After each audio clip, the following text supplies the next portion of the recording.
Hello everyone, it's Silvia from Parcel Tarot. Welcome to my channel. Today I'm going to do the 5, 4, 3, 2, 1 Tarot FVR to Kelly Bear. Let's have a look. So I was watching Kelly's video this morning and I thought to myself, I really like when FVR is involving other people, you know, in the sense that, for example, Kelly has actually tagged other 5 people in her description box below the video because she's tagging them to see whether they want to respond. And I'm actually enjoying that. I think it's very interesting to do a VR, putting it out there because you've created that. And also you want to see how the tarot community responds to that. So I really like that. What she's done, what she's prepared, the way she's presented it is a very creative one. So there's 5, 4, 3, 2, 1 tarot, as in 5 decks, and it could be any decks. There could be, you know, the first 5 you find on your desk, or it could be your 5 favorite ones, or it could be 5 decks that are out of print, or 5 decks are mass market, or 5 decks with animals, or 5 decks with peeps, or 5 decks without people. Anything you want, just 5 decks. She does recommend only tarot decks, but then again, she knows the tarot community. You know, we always do what we want, right? So it's nonsense to just limit that. If you feel like you want to show 5 oracle decks, just go for it, and it's gonna be fun. Then the number 4 stands for 4 books. And again, it could be anything, but it needs to be related to tarot. So it could be guidebooks, or it could be actual books on tarot. It could be a fiction book that is actually talking about tarot, or there's a tarot reader, or there's a tarot reading. It could be anything, but again, related to tarot. And then the number 3 stands for 3 spreads. It could be anything again. And number 2 is either 2 habits or paraphernalia. So say, for example, 2 habits will be a particular way of shuffling that you always do, or paraphernalia could be, for example, a particular, I don't know, perhaps you always use a rose quartz, you know, whenever you do a reading. And so paraphernalia is more related to objects, whereas habit is obviously something that you do, an action that you do. And then finally, the number 1 stands for, well, 2 things. So you need to choose one. You need to pick one. Either you're giving a piece of advice in regards to reading, in regards to tarot, to the tarot community, or you need to choose one card in the tarot that you feel that is embodying you. So obviously you can't do 2. For number 1, you need to pick either the advice or the card that represents you. Let's start with the 5 tarot decks. Now, because there was no further indication on how to choose the 5, I just decided to go berserk. And the first we're going to have a look at is the Lost Card of Tarot limited edition. This was a limited edition published by Oscar Bear a few years ago. As you can see, a very nice, luxurious, feels really good kind of box with these embossed images. It's one of those decks that unfortunately went out of print, and then it became very difficult to find. It was never reprinted. I think that Lo Scarabeo sometimes does that. I don't mean to say that I do it on purpose, but if you think at the Dirty Pam, for example, that's a Lo Scarabeo deck. And there's a lot of Lo Scarabeo deck from, let's say, I don't know, the Tarot of Atlantis or some other decks that are really coveted. And because they've gone out of print and their price have been skyrocketing because, you know, they don't want to reprint them. And obviously, if you do own a copy, you can really look into making some money out of it if you sell it. But why would you? Of course, you own something unique, then in that case, you want to keep it. But what's interesting to me about this book and tarot, and the reason why I wanted to show it to you today, well, first and foremost, it's by Andrea Aste. So Andrea Aste, you know him from a most recent tarot deck, which is also called The Book of Shovels, an Alchemist Story, which comes with a fantastic companion book. And talking about that, I actually showed the companion book and the tarot deck in one of my latest videos. I really enjoy Andrea's work, but it's also because he's a storyteller to me. He's the one of the very last storytellers, because whenever he produces something, he always finds a very unique way of presenting his product to the tarot community, and there's so much effort put into everything he does. And not just the art style, of course. For the Book of Shadows and Alchemy story, for example, he actually, he produced this book where there's interviews to famous people in the tarot community. There's, this story about someone who's found a book, which is the Lost Code of Tarot, which is basically how this whole thing started, is that someone has found, after a treasure hunt, they found the book which contains the Lost Code of Tarot. And it's really interesting to see, all the references to alchemy, for example, to ancient ways of divination, and even ancient alphabets, as you can see, in languages, and all these kind of things that, of course, are, it's a bit of a mix of knowledge from these different disciplines, but it's also a bit of creativity and, creative work and fantasy. But let's have a look at the cards.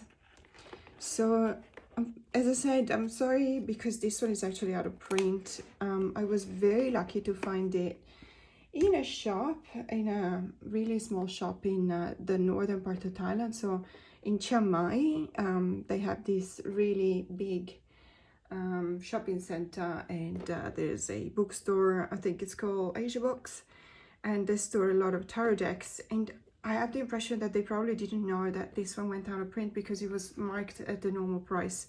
So I actually got this deck that normally sells for quite a few $100s. I got it for, $30. So, but considering how much I'm actually spending on decks that I missed out on, I feel like I was due one. As in, okay, I've given enough. So if you're familiar with his artwork, with his style, you would definitely recognize it. There's another tarot deck that is called the Tarot of Shadow and Light, or possibly Light and Shadow, which is also by Andrea Aste, and the artwork is very similar as well. Although that one is very interesting because it's actually two decks in one box, let's say. So the Tarot of Light, the deck that will be read for the light meaning, and the Tarot of Shadow, which is obviously the deck representing the shadow meaning of the cards. It's a very, very interesting deck. If you don't know, if you've never heard of it, if you haven't looked at it, I really highly recommend you perhaps go on YouTube and find a walkthrough. Because it is also helping you decide how you want to interpret a card whenever it's supposed to be meant or read for its shadow meaning rather than its upright meaning. So the style is very, very similar, as you will see. I really like the quirkiness of it. I really like everything about it. Because it's from a couple of years ago, a few years ago, I think it was 2017. It's still then, I think Los Carabeo hadn't decided yet what to do in regards to the cardstock and the quality when producing these deluxe or limited edition. And so it's definitely different from your usual Los Carabeo cardstock in the sense that it feels more stiff, and because of that, less pliable. But it still has a really good bounce to it. It's just, it feels a bit odd, as in perhaps they couldn't really pick sides, and it feels as if they landed in the middle between, something more like a more recent deluxe productions by Los Carabeo. I have, for example, in front of me the Ferenc Pinter tarot deck, or back to the original cardstock in the dark boxes. I don't know. In any case, this one, it's not the best cardstock, but then again, we're not here for the cardstock, or at least not always, or not just. So this is the Lost Code of Tarot by Andrea Aste. The second deck I want to show you is the Taraki Japanese, so Japanese Tarot. This deck has only been produced in Italian, unfortunately. I'm sorry about that. It's by Bybee. Bybee is a very famous Italian printer, dedicating most of their production and their releases to tarot. And they've been working with tarot for many, many years, many decades. As a matter of fact, my very first Bybee tarot deck was a Celtic Tarot in Spanish. Don't ask me why. I don't know why. I probably bought it back in Barcelona, but I don't know why an Italian printer who only chooses one language would actually produce a tarot deck in a different language. I have no idea. This is not the Scarabeo that chooses like 25 different languages, but it's absolutely fine. But that deck is actually now, I think it has been reprinted. It's a very beautiful deck, and the author was also Laura Tuan. Perhaps that's the reason. I think Laura might be Spanish. I don't want to say something incorrect, but Fabrizio Spadini is definitely Italian. Now, this deck is let's say, standard Bybee size. So it's not a small deck. As a matter of fact, it's a rather big one. It's a very interesting deck. Taraki Japanese, so the Japanese tarot, is, as you can imagine, referring back to the yokai tarot. And so the interpretation of the cards and the theme of the deck is about yokai, so natural, supernatural spirits, myths and legends. This is very clear in all of the major arcana. As a matter of fact, you will be able to see for each and every one of them, if I can find one. I did have one, there you go. So in this case, the arcana number 1, well, they don't even call it, so this is obviously the magician, they call it arcana number 1, so they just assign the number to the major arcana, not necessarily the title. And the reason why they do that is because they actually replaced the title, the magician in this case, with l'astuzia della kitsune. So kitsune is the supernatural being that takes the shape of a fox, and astuzia in Italian is smart, is being smart. So it's like saying the kitsune is smart. It's very interesting how they talk about it. It's they talk about a code of the Bushido, and it talks about the hero's courage. Obviously, now we know that the journey of the hero is reflected into the journey of the fool throughout the major arcanas. The journey of the hero is, generally speaking, a topos that is used in many, many novels by fiction writers, but sometimes it's actually used by biographers as well. It's the kind of well-known and trodden path that leads, you know, from place A to place B in the longest possible, most convoluted possible way. So not necessarily a straight line, but a line that actually goes into a lot of adventures, obstacle, challenges, you know, defeat as well, and finding back your motivation to go on and finally succeeding. What I find very interesting is that if you actually look at the, let's say, the way in which they develop the major arcanas by choosing very specific yokai, so very specific supernatural beings, for each and every arcana, major arcana card, it does follow the journey's hero and not necessarily the fool's journey. And it always refers back to the Bushido, the code of the Bushido. It's a very interesting, also quite, let's say, novel kind of way to approach the major arcana and the description and the associations of the major arcana.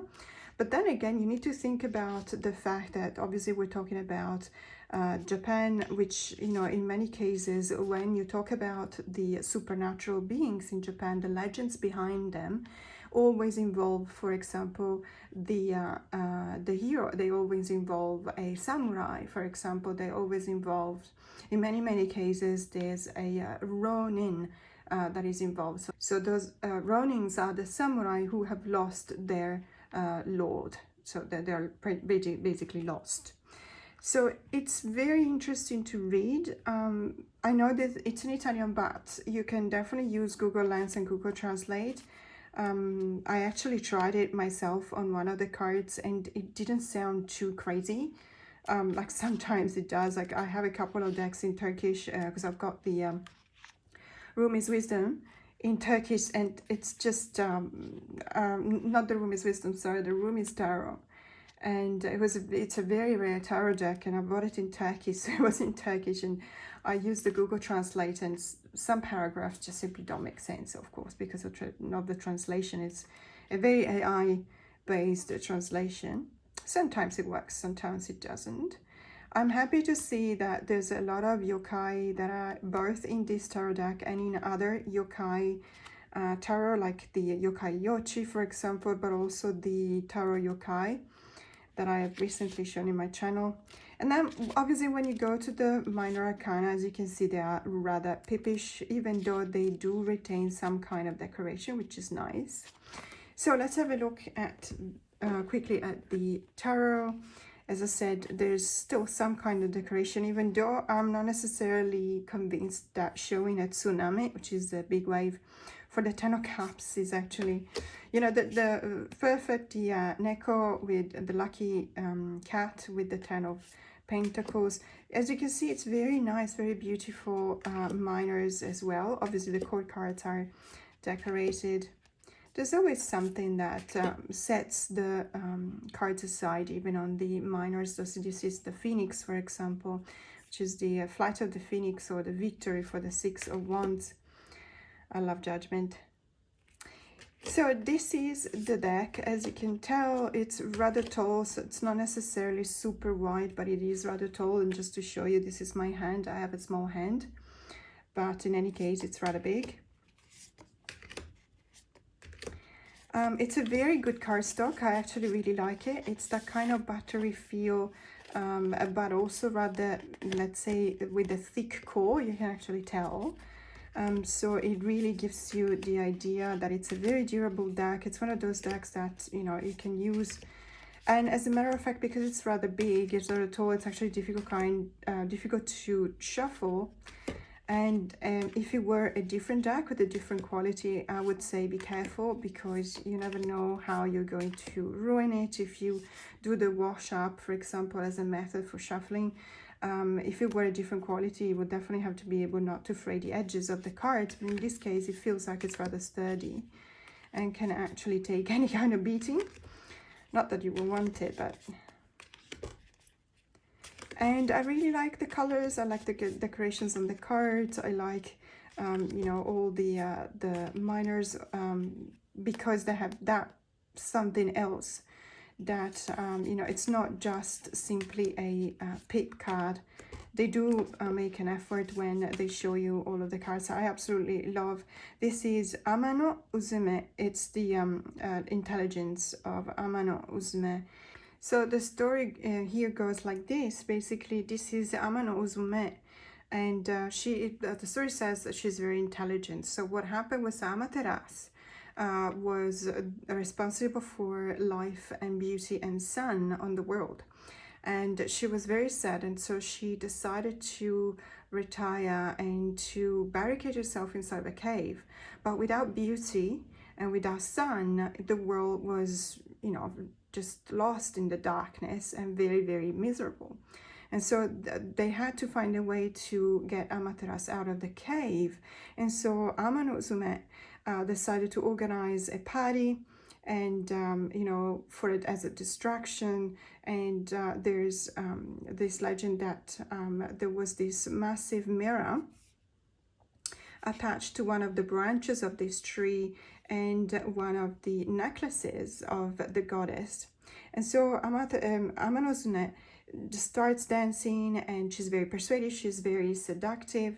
And Amaterasu, she hears the noises, the laughter, the music, the dancing outside of the door of her cave, and she starts speaking out, and she is invited to go outside, and she sees how beautiful Amano Uzume ease while dancing because of the mirror. And so she gets out and she's completely seduced by the atmosphere long enough for everyone else to just close back the entry to the cave, so that, you know, Amaterasu will bring the sun back into the world again and cannot go back inside the cave. There's a number of stories like this that you will probably recognize. There's so many legends about bringing back the sun, because obviously what happens is that when winter comes, we all feel like we're lost a little bit, and we all feel like we need to find a way to bring the sun back. So it's just the same season after season, year after year, you know, and we will do no matter what to bring it back. And that's also the reason why, for example, there's a there was a pagan festival on the 25th of December, which was then also, it was also incorporated into the Christian, let's say, tradition, by saying that it was the traditionally, they picked it as the day in which Jesus Christ was born. But basically that festival was because it's in the middle of winter, and it's almost as if we want to organize this kind of distraction with the festival, with laughter, with sounds and dance and music, and probably also libation, wine and food, etc., because we want to invite the sun back into our lives. So you do it in the middle of winter, because obviously that's as far as you can go, you know, with your despair, without losing it completely. And then you do something like this, and little by little you'll see that obviously, like the seasons change, the sun comes back. Again, there's a number of legends around the world. There's a Greek myth about Demetra, for example, that is very similar. And it seems like gods and goddesses would understand after a while that they've been tricked, but eventually they always fall for it. So if you're a god and you hear some laughter behind the door, think twice before exiting and checking out what it is, because someone might actually, you know, block the door back. So this is the Taraki Japanese, or Japanese Tarot by Bybee. The third deck I've chosen for today's VR is the Slow Tarot by Lacey Bryant. I absolutely love this deck. I've been after it forever.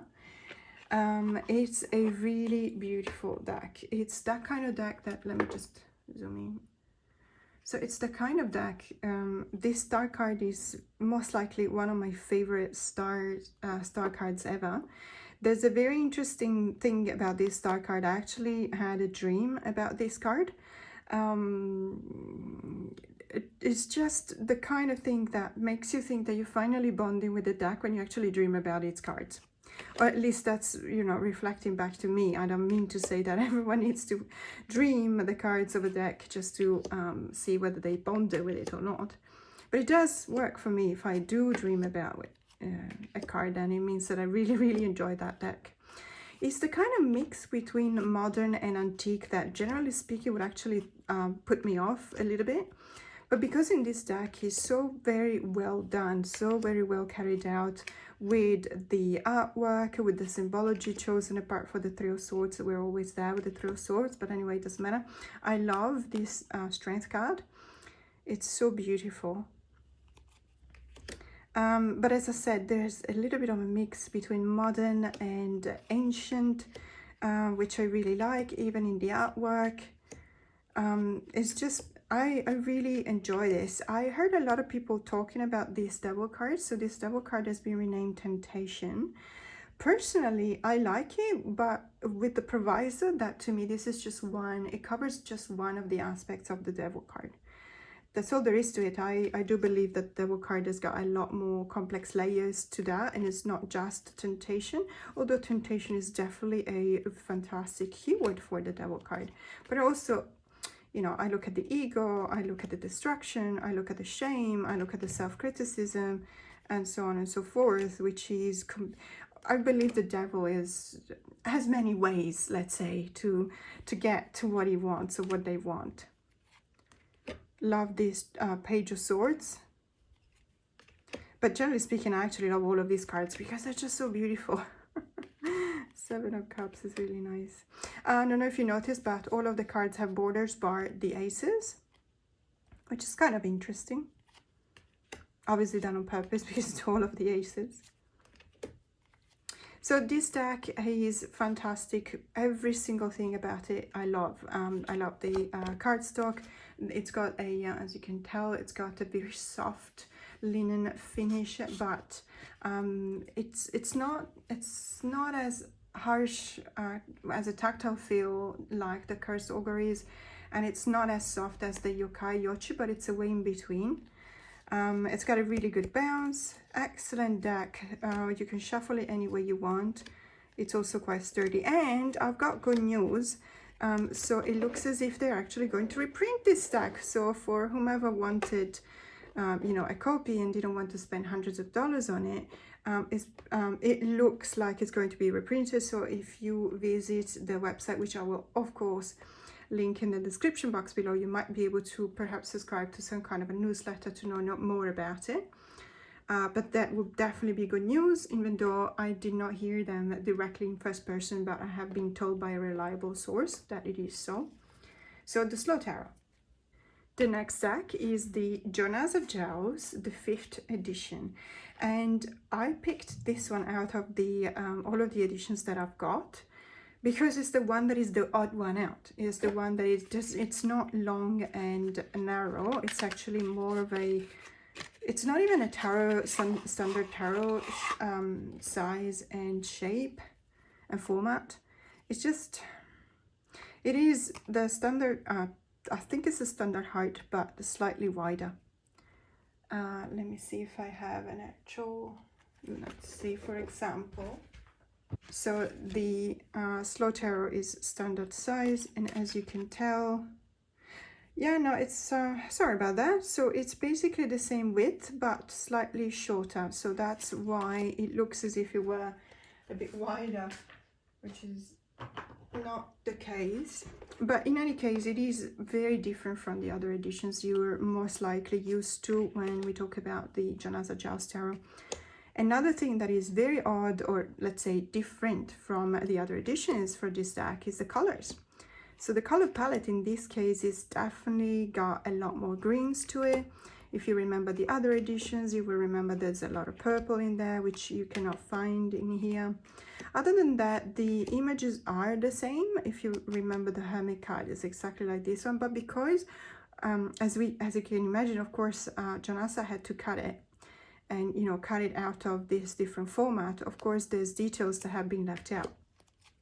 In other cases, for example, this world card has been shrunk.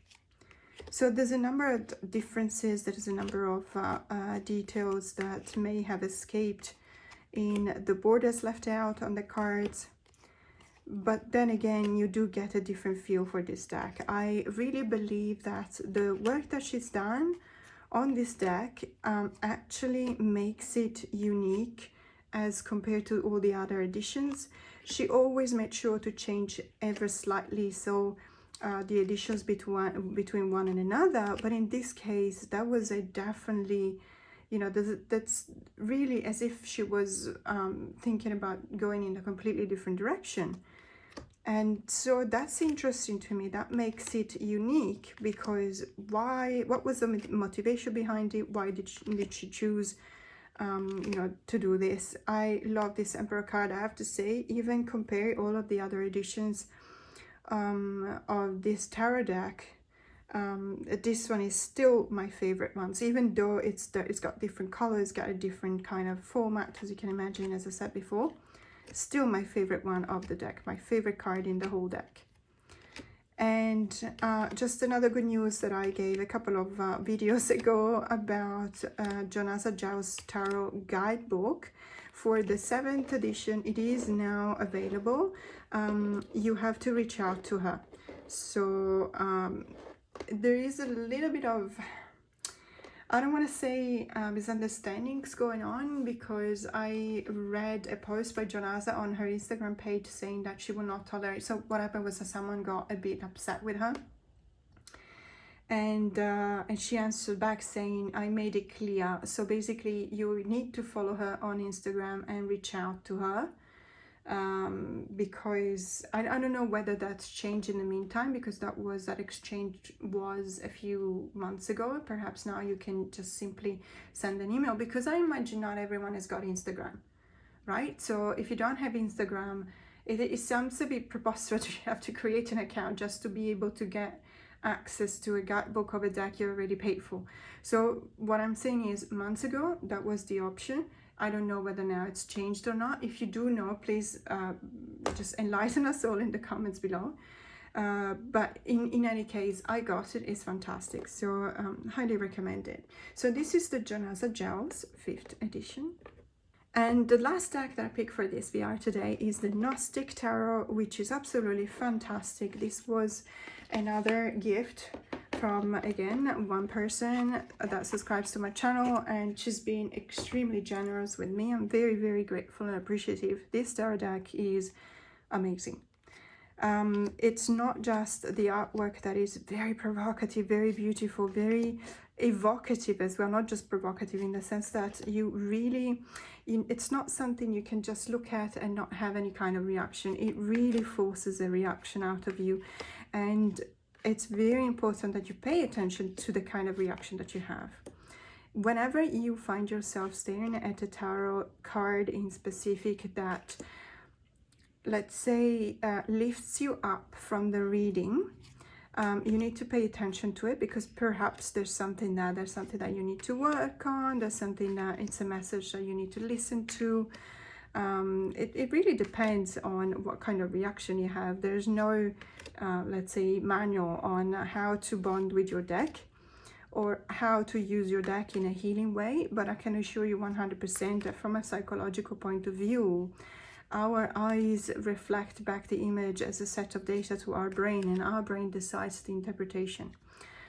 So if there's something that our brain, sends the impulses back to perhaps our nervous system to get on alert, for example, or on the other end of the spectrum, feel relaxed, it means something. So we need to pay attention to that. We need to dig deeper into that. We need to understand why we had this specific reaction. This card gets me all the time, and it's obviously the 6 of Swords. I felt like I knew that it was the 6 of Swords even before I read the title, and I mean the first time I looked at this card, because that, the 6 of Swords, right? It's the journey. It's a difficult journey you embark upon to go to a different shore, and possibly a better shore, but you're not exactly happy, and perhaps it wasn't even by your own volition, and perhaps you've been pushed, and you feel lonely, and you leave something behind, and you don't know necessarily what's ahead of you. And there's this man that stands on the boat, and it's pushing the boat, and it feels like it's so detached from you because they don't care. It feels like Kieran, the demon that ferries all the souls down the Styx River in order to go to hell, and he couldn't care less about the souls that are on the boat, and it feels like you're on your own. This person that pushes the boat, sometimes you have a child with you, which is even worse, because if you were on your own, you wouldn't have to be responsible for another human being.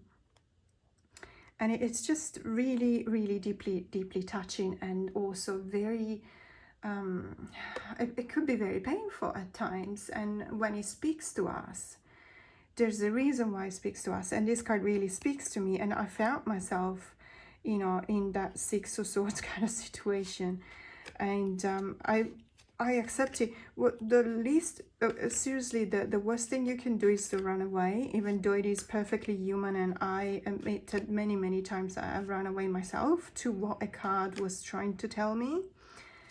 But I do understand that it's, necessary to confront your fears sooner or later, because they will come back. It's not like you run away and you'll never see them again. They don't disappear, very rarely so. And so this deck, I've actually used it. So I like this deck because of the book, the guidebook or companion book, because as you can imagine from the title, the Gnostic Tarot, it's a very, it's got a very strongly philosophical imprint to it, and it's a very interesting book. It's full of knowledge, and whenever I can study a book that really tickles my brain, I'm very happy. But it's also a deck that I've been using with the Death Doula for a lot of shadow work, or rather the shadow work, I like to call it introspective kind of work, because I'm trying to understand why I have visceral reactions to some of these cards. So really beautiful deck, and this was the last of the 5 of the hashtag 54321 tarot, the VR to Caliber. Let's have a look at what number 4 means.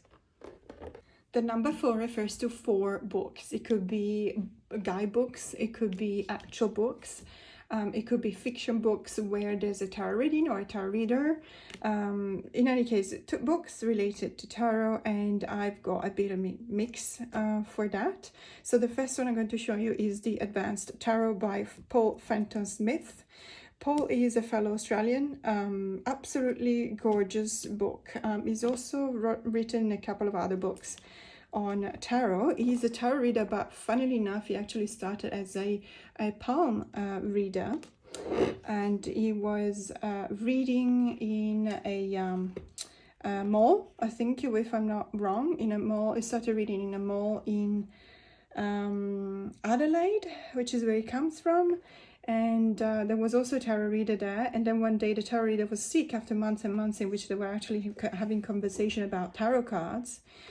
And you know, and there was people that had appointments there with the tarot reader, and then Paul stepped up and did the tarot readings for them, and just realized that he had become, willing it or not, by listening to all the information of the person reading the cards, he had become a tarot reader or a tarot storyteller himself as well.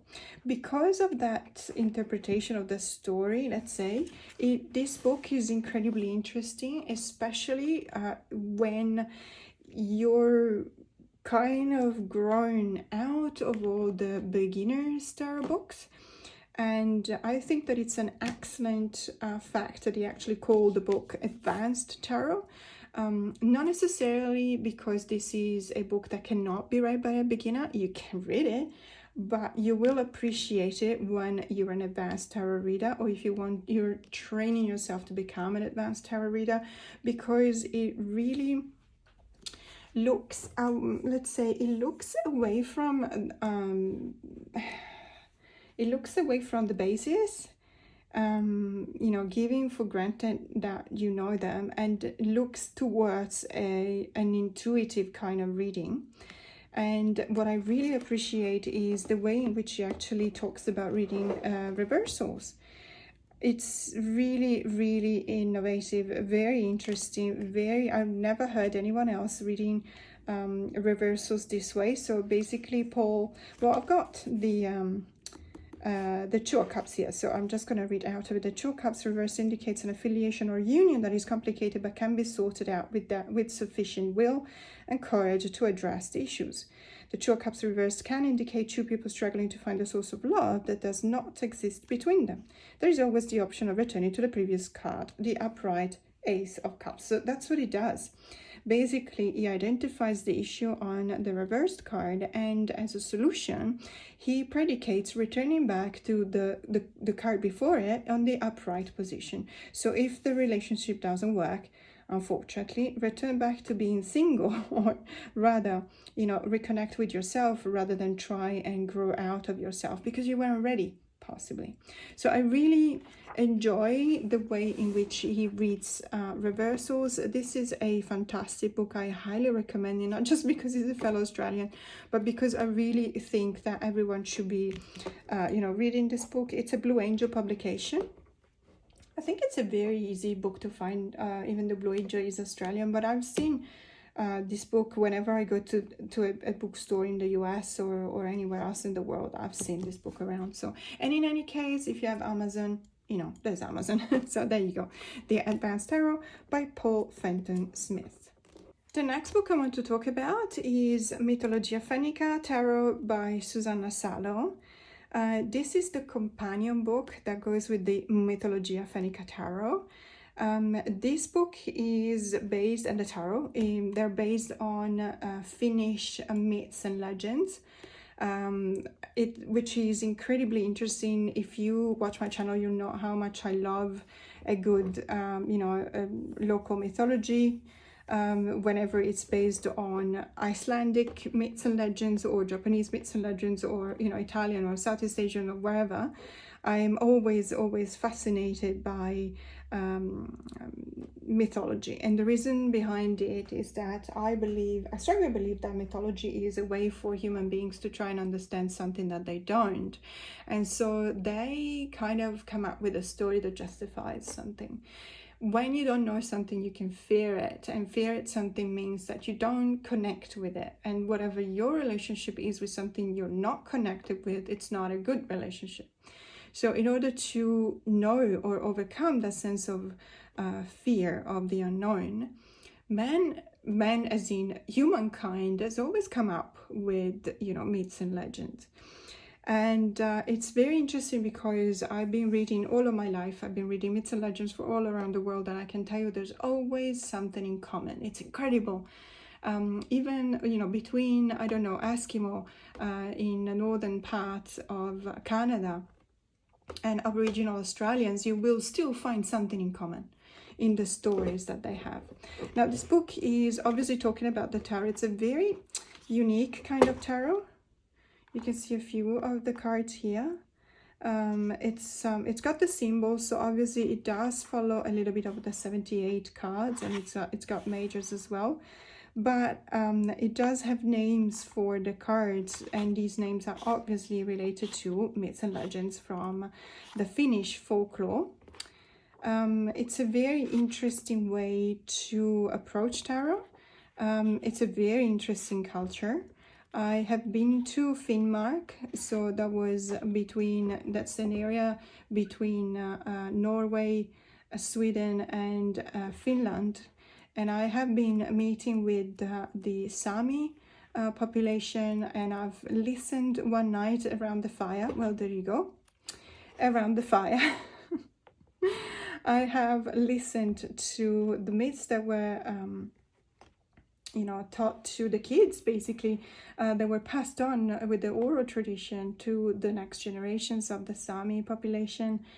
And it was extremely interesting. I'll be forever grateful. It was basically my husband's birthday present for 2020, when, literally just 1 month before Australia locked down from the rest of the world. And we were incredibly lucky to be there and have these experiences and see the Northern Lights and, talk to the Sami, the ones that were still traditionally living in a tribe. And we had our own spirit, bog spirit. We had our own spirit experience. So we were driving back. It was the middle of the night. We were driving back from a place where we watched the Northern Lights back to our hotel in Alta, which is around the Arctic Circle in the northern part of Norway. And one of the legends of that I have heard the night before, told by a Sami, was that there was a spirit of an old lady by the side of the road, and if she asks for a ride, you need to take her up. You need to give her a ride, because otherwise, she was actually shapeshifter fox. That and she would have meant a lot of bad luck for you. So at a certain point, we were on the bus and we were driving back, and at the side of the road, I see a fox darting in the middle of the road, and I just panicked and I yelled, "No, don't kill it, don't kill it." Because we were going to run it over. We were literally going to hit it. And because I yelled, we were talking with the bus driver, which, I wasn't talking, but someone else was talking to the bus driver, which they shouldn't have done, especially because the road was completely covered in ice. Because it was the middle of winter. And so he was distracted. And because I yelled, he kind of swerved the bus. And obviously on ice, even the smallest of your movement on the steering wheel can actually result in a lot of skidding. Nothing happened.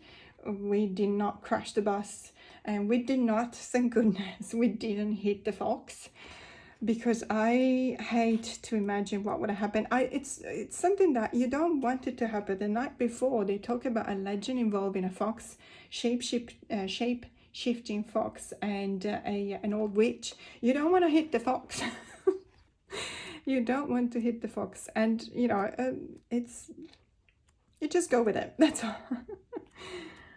So this is a really interesting book. I highly recommend it. I also highly recommend the tarot deck, but mostly because of the book. It's a very interesting read, even if you don't have the tarot. So Mythologiafenika Tarot. This is the third book that I wanted to show you, and it's the also companion book of the Tao Oracle, which is the I Ching, basically. Illustrated by Madeva Padma, who is the same illustrator of the Osho Zen Tarot.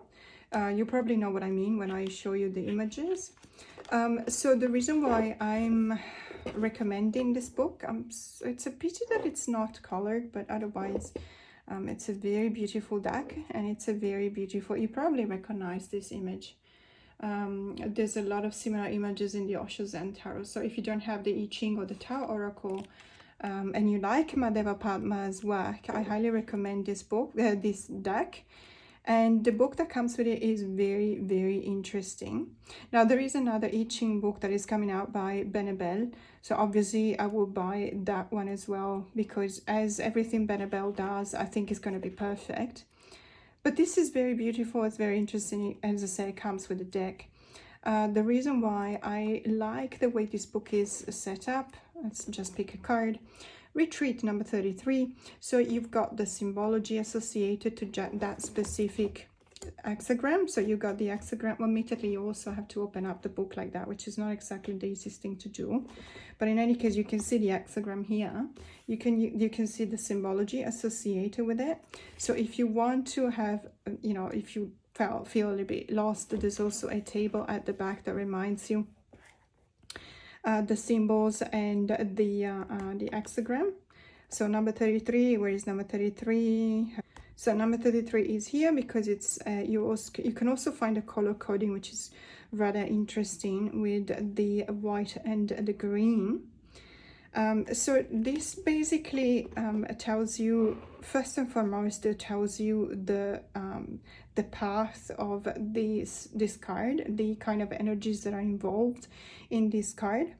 So obviously the mountain and the air. And then it talks about the card, you know, it tells you what kind of, it's about a withdrawal, because you can see also in the image, I know it's very small, sorry about that. I'm going to try and zoom in just on the card. Let's see if I can do that. So obviously this represents the living considering a departure, and it says it's in human life I consider departure as a sign of intelligence when it is in response to unsurmountable odds. So you also have this kind of interpretation, not just of the card and the energies themselves, but also in, let's say, brought back in the so below, not just as above, but brought back in the so below. And letting go is another form of retreating, etc. So it's very interesting. And then, you know, you've got a couple of pages talk about what the card means and the keyword means. And then you've got an explanation of the lines in the hexagram. So the changes, so bottom line, flapping about and created dramas and going to change the fact that your timing was off. So it literally explain also the association of the lines in the hexagram itself, line by line, bottom line, 2, 3, 4, 5, and the top line. It's a very interesting way to approach the I Ching. On one way, you can read the I Ching of this deck in specific as an oracle deck, if you pay attention just to the keywords and the description of the meaning. But it's also a very interesting way to keep in mind all the meanings related to the hexagram. So I highly recommend this book, even though, as I said, it's a pity that the thumbprints of the cards are actually in black and white, because it's a lovely deck. It's got lovely colors. Very interesting. So the Tao Oracle, Madeva Padma. The fourth and last book I want to talk about today for this VR is the companion book to the Dark Goddess Tarot by Ellen Lorenzi Prince. So I recently filmed a video in which I was showing you my favorite guidebooks to tarot, and I really wanted to include this one. But at the last moment I could not, because I realized that I actually packed the tarot deck is in one of the boxes. So this book is actually rather famous as a companion book or a guidebook because there's a lot of people who, let's say, weren't happy with the way in which, I think it was Red Feather. Yeah, Red Feather produced the mass market edition of the Dark Goddess Tarot. Because the titles in the mass market edition are like banners on top of the character. So for example, we've got the death card here, and you will see a banner, like a golden banner, so it's very conspicuous, you can't miss it, and it goes literally over the top of the character. In many cases it actually cuts off the person's, the character's head, in specific with the Baba Yaga. And you know, if they knew anything about tarot and the Baba Yaga, they wouldn't have done that. But you don't want to upset the Baba Yaga, let's put it this way. So there's literally a banner that cuts off her hair and the top of her head, which is, it's not a very well thought of production. Let me just be blunt about it, because it is true. On the other hand, the indie edition of this deck is fantastic, and it looks exactly like this. So you have a card, completely free of banners, and you have a title, and it's a very good deck. It's a beautiful deck. So this book, the companion book, on the other hand, you can only find it in the mass market edition. So I've got a lot of people you know, buying both decks and then just giving away the mass market deck, but keeping the indie deck and keeping the book from the mass market edition, because admittedly it only comes with the mass market edition, and it's very interesting. So for each and every of these goddesses, there's a little bit of the explanation on let's say the goddess herself, the legend around it, what their powers are, what their story is, and then it gives you what it says when Maeve appears. It gives you a bit of an interpretation or divination on a reading when this card comes up, and that's it. There's not more than a page for each and every card, but it is very interesting. And if you're like me and you're interested in myths and legends, and this is fantastic to have, because it's literally, well, you've got, it's also beautiful because you literally have one full page for each and every card, and then, you know, reading about the myth, and then if you want, you can actually do your own research about these characters to understand more. That's a beautiful death card. So this is the Dark Goddess Tarot, and it's the fourth and last book chosen for it, number 4, which was 4 books related to tarot. Let's have a look at what number 3 means. So number 3 is referred to 3 spreads, and it could be 3 spreads you made up, your favorite 3 spreads, or 3 spreads you think are interesting, 3 spreads you want to talk about for whatever reason. So the first spread I'm going to talk about is the Celtic Cross. However, it's my own interpretation of the Celtic Cross, and I've taken the White Sage Tarot to show you that, because it's gonna need room and I don't necessarily have it, so I've chosen a smaller kind of deck. Let me make some room by pushing stuff out of the way here. Let's see if I can do this, hopefully. So generally speaking, there's 3 or 4 different ways, if not more, of reading the positions of the Celtic Cross. And as I always say, in this case, there's no wrong way to read a Celtic Cross. Of course, you can follow the tradition, but even when you want to follow the tradition, I can assure you that you won't find consistency throughout sources saying this is the way to read it. Because there's personal interpretations that go, especially in a few of the positions. And I'm not gonna do a long reading, otherwise it's gonna be a super long video, because I personally really enjoy the Celtic Cross. I do offer the Celtic Cross to my clients as one of the many spreads that I offer for, generally speaking, it's for general questions, but also for specific questions at times. So I don't have the right kind of background to spread, to find the cards, so I'm just going to pick them up. And as a matter of fact, I'm just going to talk about the positions. So this is the present situation. This is the obstacles that made it so. So we've got a situation that has been that has come here because of this reason, or there's a challenge that is facing the present situation that is to be recognized in this second card, and that's the reason this card is actually like that, because you can actually read it. If you want, you can actually read it as with the reverse meaning, or depending on how you want to read it with the upright meaning. This is what it's to be read as in the past events that actually led to this situation, and this is a possible outcome in the future. But what I always say, referring back to this position, is that this is not what's going to happen, okay? Because the mere fact that someone wants to look into a situation means that they were thinking about it, they possibly want to change something. So this is the outcome only necessarily if things don't change. So this is what's going to happen if you don't change a thing, okay? It's something that is, I always try and point that out. So as above, so below. So the reason why I always refer to as above and so below is you will see it on these cards here. And let's say you probably all know what as above so below means. It's basically an alchemical principle. The quote, as above so below, as within so without, as the soul so the cosmos, comes from Hermes Trismegistus.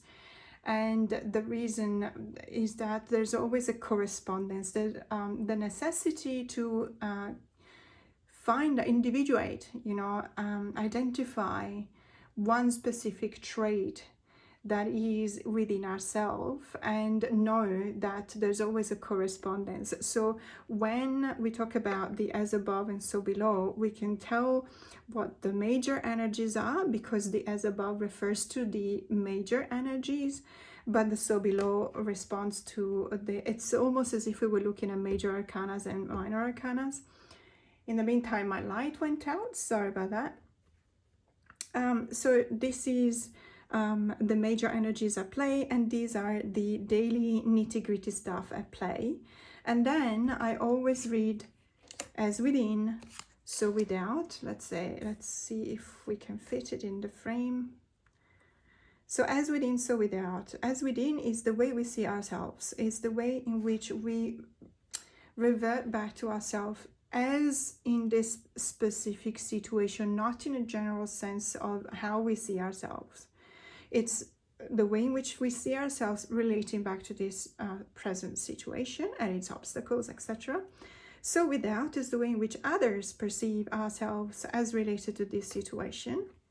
And of course, fears and hopes, which are in many cases very, very connected and very linked. And of course, I don't have room left, so I'm just going to overlap the card. And this is an actual possible outcome, as in we went from a future devoid of any kind of personal, will, free will, or the intention that we may bring whenever we actually go to someone to have the cards be read to us. So without any kind of influence after that, this is a possible outcome. But whenever we take all of this into consideration, and let's not forget that this is the last card we read, so we obviously take with ourselves all the information we've seen coming from all of these cards.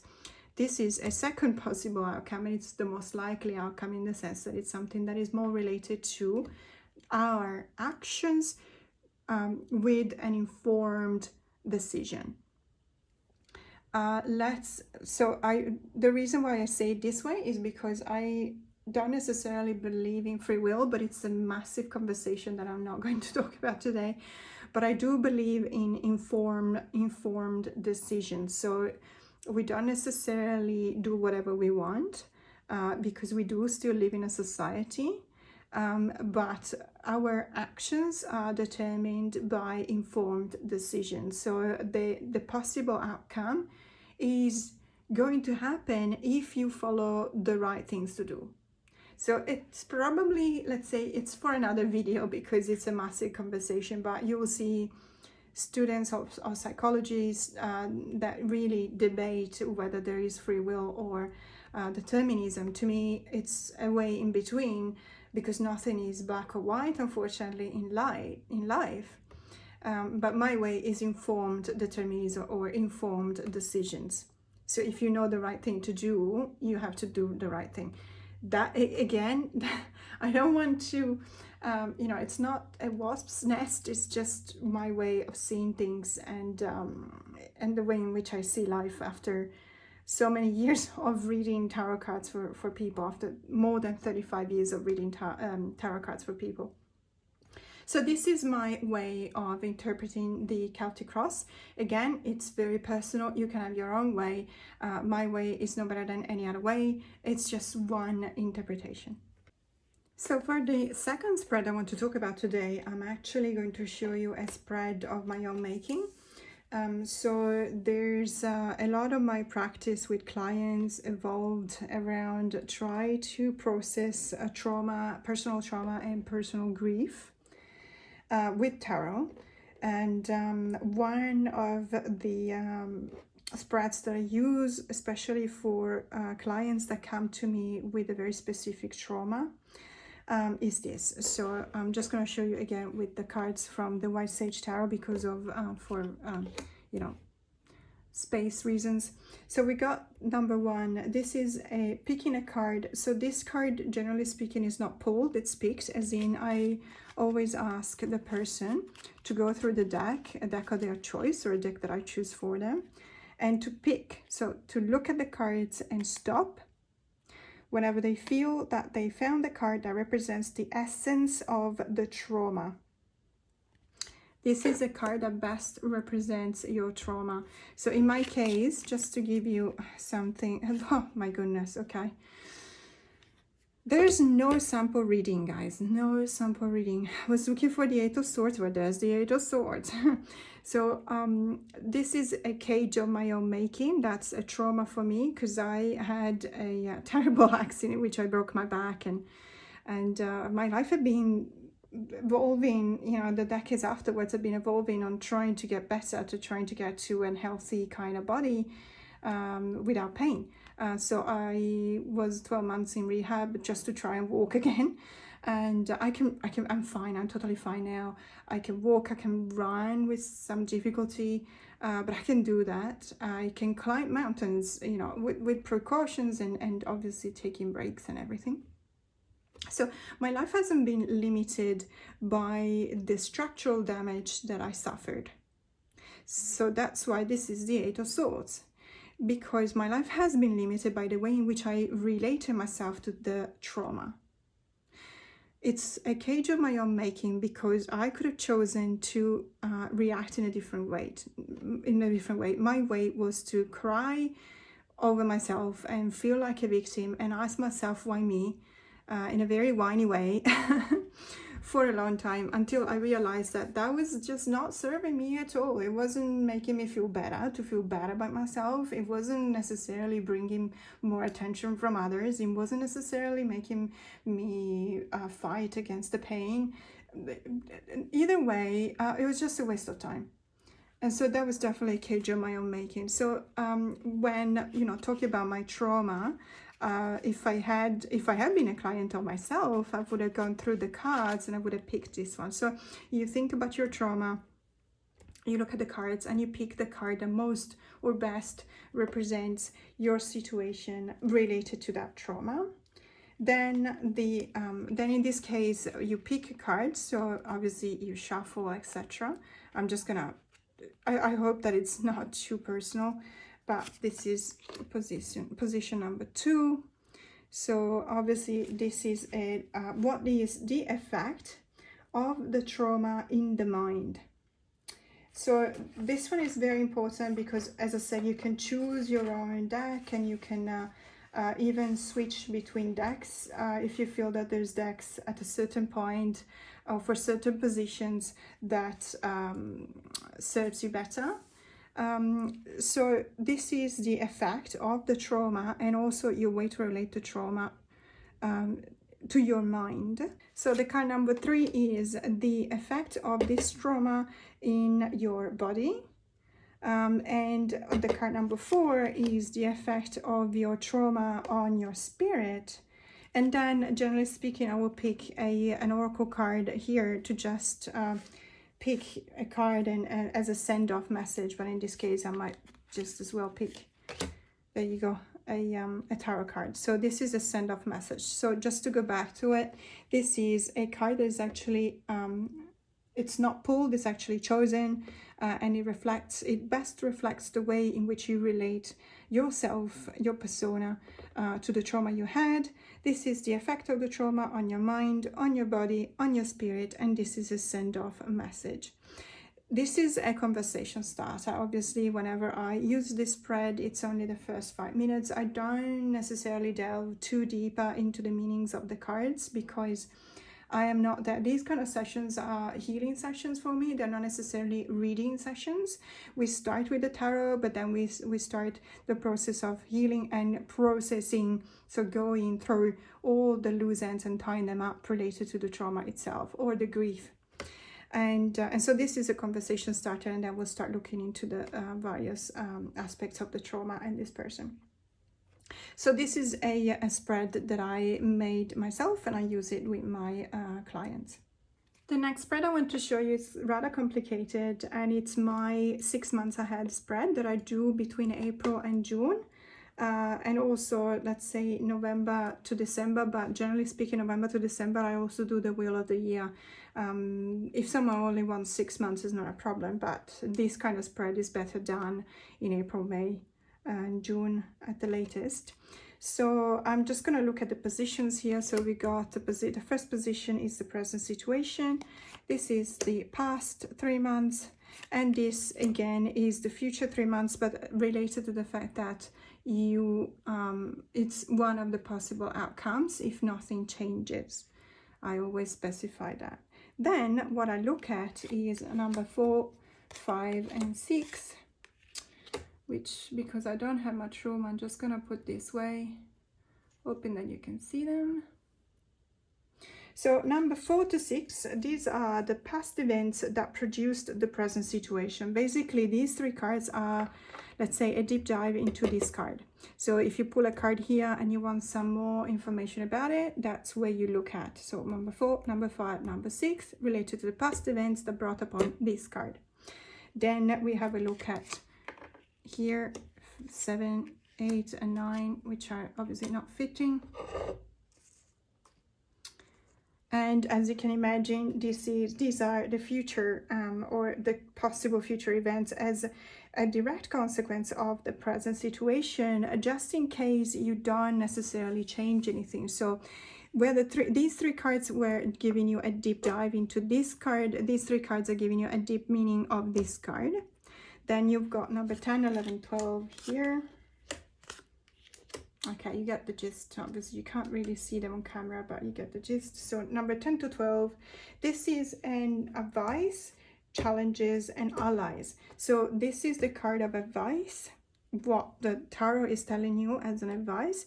These are possible challenges, not related to the present situation, but related to the way in which you're taking the advice, or problem. If the advice is to go for a hike, that could be, food supplies could be a challenge.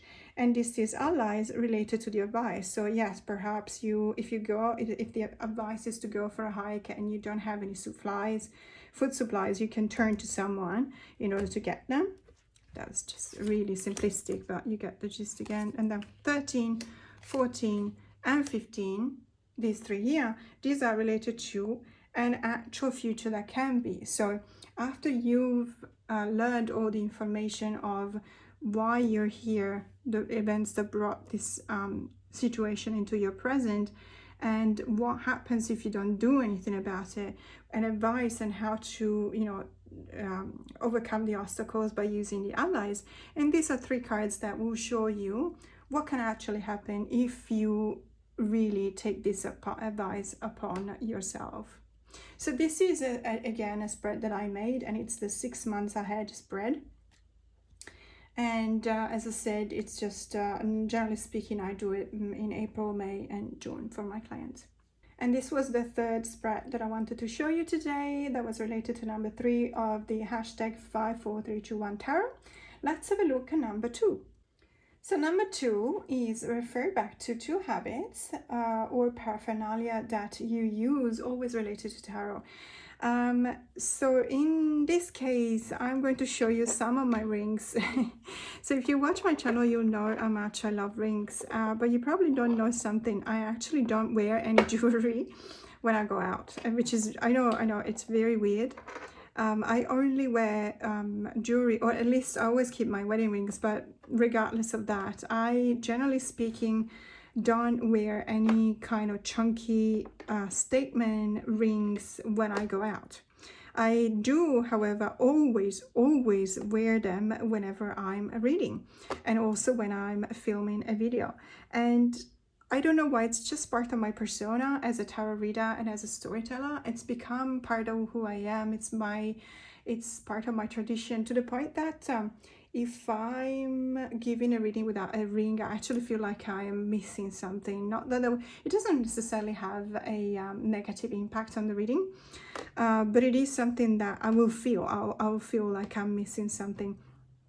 So this is a small part of my rings collection because the biggest part is actually packed away. I only kept out a few of them. And many of these have been bought overseas. There's so many beautiful, unique kind of pieces. Let me just zoom in because I realize that there are so many beautiful pieces that you find overseas for reasonable prices, because these are handmade. For example, this has been handmade by someone in Bangkok, and it's really beautiful, very affordable price. This one was for example, has been sold to me by one of the ladies from the Karen tribe in Chiang Mai. It's a really beautiful dragon ring, absolutely gorgeous. This one was also handmade. It's an elastic ring, so it fits all of my fingers. This is a gorgeous ring that I found in Hajj Lane in Singapore. Really beautiful. This is a very beautiful, actually rather expensive kind of ring that my husband bought for me for our wedding anniversary, and these are ethically sourced Sri Lankan sapphires. So this is actually precious stones, and I really love it. It's kind of my thing, like no one else. I recognized the face on the person that was selling them to us, that he kept on proposing, he kept on showing me the classic cut kind of rings, and I was wasn't impressed. And you know, and my husband was kind of laughing because it was like, no, you don't know her. No, she would go for, and he was pointing out at rings, and he knows me so well by now, after traveling together and living together for 17 years. It was like, nah, she would go for this ring. And you know, as soon as he pointed this out, I'm like, yep, that's my ring. That's what I like, that's me. This one has got opals, and I also bought it in Bangkok. These two, for example, come from the Marina Bay Sands in Singapore. You know, these two have been made by a local artist here in the Northern Beaches in Sydney, and I don't remember where I bought them. But so as you can see, there's a little bit of a story for each and every one of these rings, and that's the main reason why I really like to wear them, because it's as if I was entering a show. I'm staging, you know, the persona that is going to make a reading for you.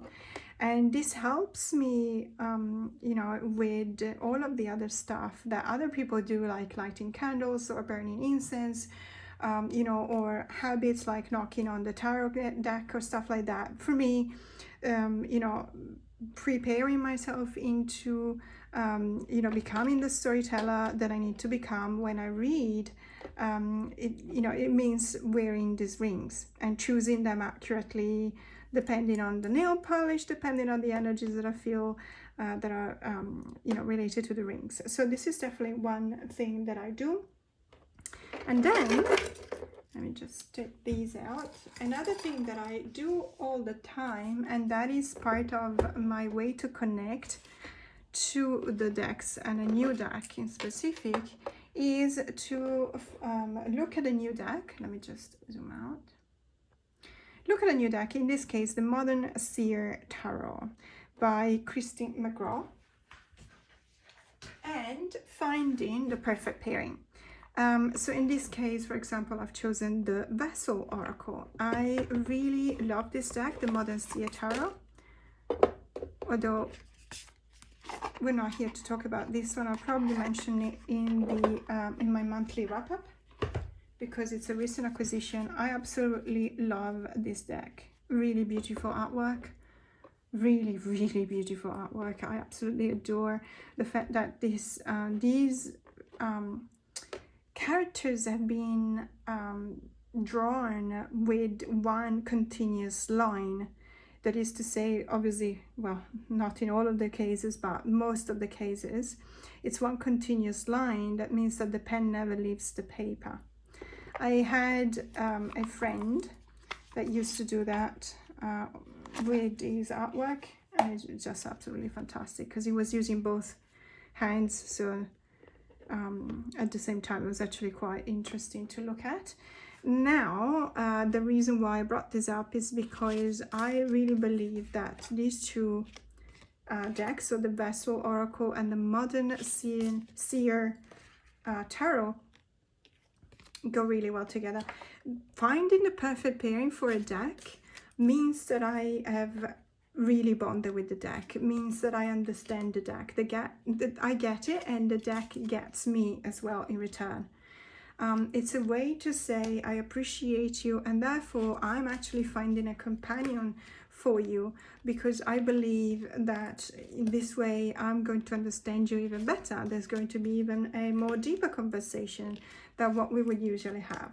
So I always, to me, not finding a pair, a perfect combination, let's say, for a deck, is a deal breaker. Sometimes it is ground for rehoming. So in a case in which I really want to study a deck and I spend my time bonding with it, etc., and I still cannot find the perfect pairing, whether it's an oracle or a tarot deck, I would definitely consider rehoming it, simply because whenever I bind with the deck, not necessarily when I'm doing a reading, because not all of my readings, not all of my spreads require a combo or a matching, but when I'm doing this kind of exercise, which is, you know, quick readings or bonding with the deck, if I cannot find anything to bond it with, it means that I myself cannot bond with the deck itself.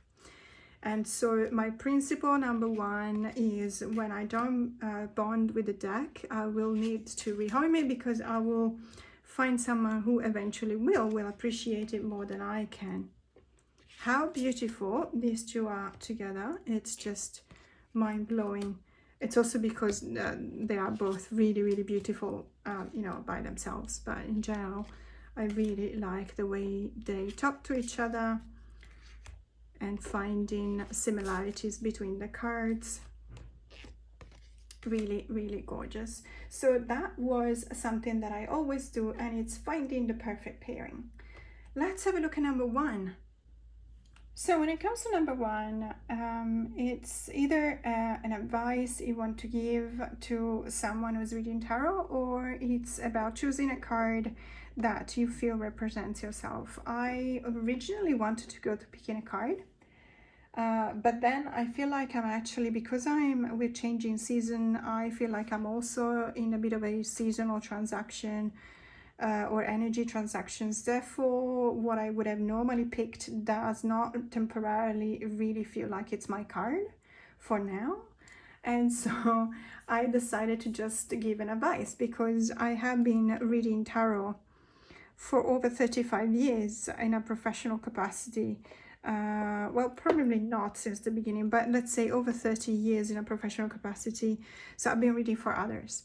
And the advice that I can give you, whether you're a beginner or an advanced tarot reader, and if you're an advanced tarot reader, you probably know already, but it's something that I learned, the hard way. You need to read the person first. Okay, so of course you're reading the decks, of course you're reading the cards, of course you're reading the spread, of course you're reading the position on the spread and the directionality on the cards and the meanings of the cards and everything. But all of that means nothing if you cannot read the person first. And I get it, it's super difficult nowadays because you're reading online, because obviously you don't have contact with the person you're reading, you cannot see them, most of the time you don't know anything about them. That's the way it is, but I can assure you that you can still read them. You can still feel what the reason is behind the request for reading. What are they trying to overcome? Because most of the time they have an obstacle, an issue they're trying to overcome, and they need guidance. In other cases, they just need to talk about something. Most of the time they know the right thing to do, but they need someone else to show them the way. That's most of the time, let's say, not all of the time. Of course you have different kind of people, but that's more so for me important to understand how to read them. So even now that we receive requests for reading, for example, via email, you never see the person, but you can always tell the way in which the person phrases the question or the particular request on the deck, or the way in which they address you. I'm studying human behavior and behavioral sciences and psychology and neuroscience and neurobiology and all the kind of stuff that is related to people, simply because I love reading people.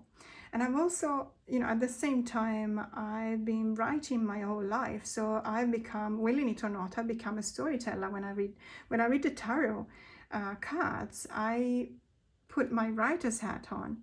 Not in the sense that I make stuff up, because I'm actually quite traditional in the way I read, but I relate the message back. So I interpret the cards. That's what we need to be. We need to interpret the person, read the person, then read the cards, interpret the cards, and then become a storyteller into the way in which we relay the message back to this person. Because most of the time, these people, they come to us with something very important to them. Not all of the time, but most of the time. And it is our responsibility to understand the message correctly and relay it back in such a way that they understand it too. Because one thing is if everything is clear to us, but we also need to be able to speak about what we see in the cards in such a way that this person actually understands the message. Otherwise, it's completely useless.